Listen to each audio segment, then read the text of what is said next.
Imagine this. You're sitting in a dark movie theater. The air is cool, and there's that familiar smell of popcorn drifting through the room. The lights dim until you can't even see the person sitting next to you. The giant screen glows to life, and the sound begins to fill every corner of the space. At first, you're just watching another movie. But then, something shifts. You can't quite explain it, but you're watching something different. Not just a good performance, something that feels like it's changing the rules of what a movie can be. Something so original, so unexpected, that you get this gut feeling, people are going to talk about this for years. That kind of magic. That's what Johnny Depp has brought to Hollywood, again and again, for decades. The thing about Johnny is, his career isn't just a neat little list of blockbuster titles on a resume. It's a series of wild, bold, sometimes downright puzzling choices, the kind of roles that make you tilt your head and think, wait. Why would he do that? But here's the thing, while other actors were sticking to safe, tried and true roles, Johnny was out there breaking rules, bending expectations, and turning the idea of a leading man upside down. And somehow, over and over, those risks paid off. Not just for him, but for the whole industry. He helped open the door for more unusual characters, more daring performances, and more creative freedom in mainstream films. But here's what most people don't realize, it wasn't obvious at the time. Some of these choices looked like disasters waiting to happen. Even the studios didn't always understand what he was doing. There were moments where executives were nervous, even frustrated. And yet, time after time, Johnny proved them wrong. One of the earliest, and maybe most important, turning points was Edward Scissorhands in 1990. At that point, Johnny was riding high on 21 Jump Street. He was the teen heartthrob. The guy every magazine cover wanted. The guy studios were already labeling as Hollywood's next big leading man. He had the looks, the charm, and a guaranteed path to safe, big money roles in romantic comedies or action thrillers. He could have coasted through the 90s making predictable movies, building a safe bankable image. But that's exactly what he didn't want. Fame had already started to feel empty. He didn't want to spend his career repeating the same formula just because it worked for other actors. So when Tim Burton handed him the script for Edward Scissorhands, Johnny saw something more than just a strange, pale character with, yes, actual scissors for hands. To some, it looked weird. Risky. Even career suicide. But Johnny saw Edward not as a gimmick, but as a deeply human character. Vulnerable. Gentle. Longing to connect, but unable to touch the world without causing damage. On set, Johnny's approach was subtle. He didn't force the sadness or overplay the tragedy. He let it sit quietly in the way Edward looked at people, in the hesitation before he reached out, in the way his voice stayed soft, almost careful.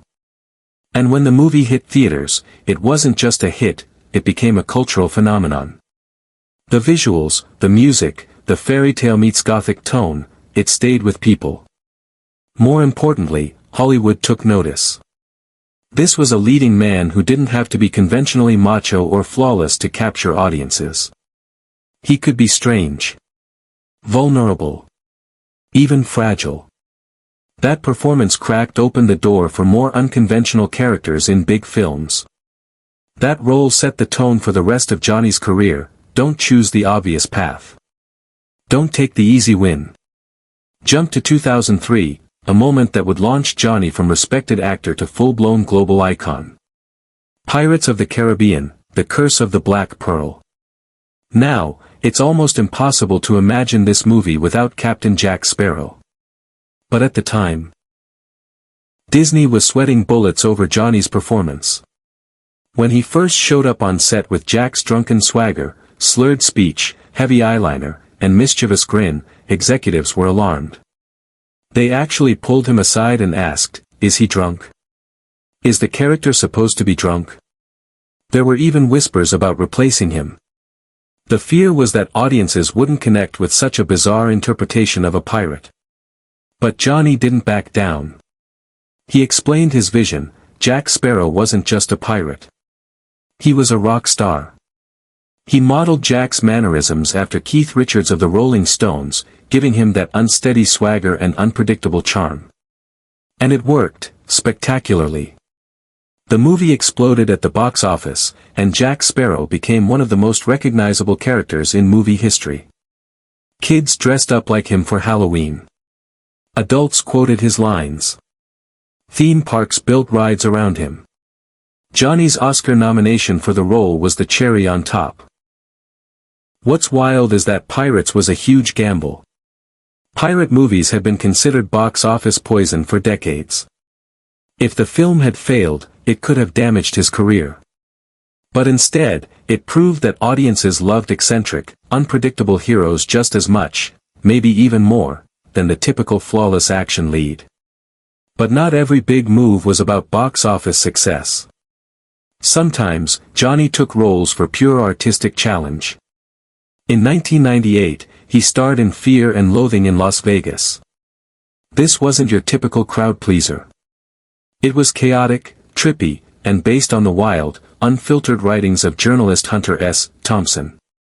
Johnny didn't just play Thompson, he lived as him. He moved into Thompson's basement for months.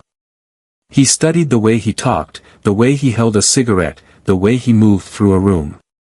The movie didn't make much money. Some critics didn't know what to make of it. But it became a cult classic. And for Johnny, it cemented something important. He was willing to go all in for a role, even if it wasn't a guaranteed hit. Authenticity mattered more than safety. Then came Sweeney Todd, the demon barber of Fleet Street in 2007. If you'd pitched this to most actors, they might have run in the other direction. A dark, bloody musical about a vengeful barber who slits throats, and the lead has to sing. Johnny didn't just take the role, he leaned into it. His Sweeney Todd was chilling, yes, but also heartbreakingly human. Beneath the violence, you could feel the pain of a man destroyed by grief and betrayal. And yes, Johnny did his own singing. The risk paid off with another Oscar nomination and a film that's still praised for its boldness. The thing about Johnny's career is, it's never been about chasing trends or playing it safe. He doesn't pick roles because they're fashionable. He picks them because they challenge him. Because they're different. That pattern is clear. He embraces the strange. He builds strong creative partnerships, especially with Tim Burton, that give him room to experiment.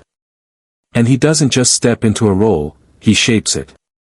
From costume choices to backstory details, he treats every character as something personal. He once said acting isn't about squeezing yourself into a role, it's about bending the role until it fits you. And that's why his career has had such a lasting impact on Hollywood. He's shown that audiences will embrace the unexpected. That characters don't have to be perfect to be beloved. That taking a chance can change everything. So now I'll throw the question to you. Which Johnny Depp role do you think had the biggest impact on Hollywood? Was it the quiet, lonely Edward Scissorhands? The wild, chaotic Jack Sparrow? Or maybe one of his hidden gems that never got the spotlight it deserved? Drop your thoughts in the comments, I'd love to read them. And if you enjoyed this deep dive into Johnny's career, I've got another one coming that looks at his most underrated performances, the ones critics missed, but fans adore. If you liked this video, give it a thumbs up, hit that subscribe button, and ring the bell. We've got plenty more untold stories from the moments that shaped Hollywood forever, and trust me, you won't want to miss them.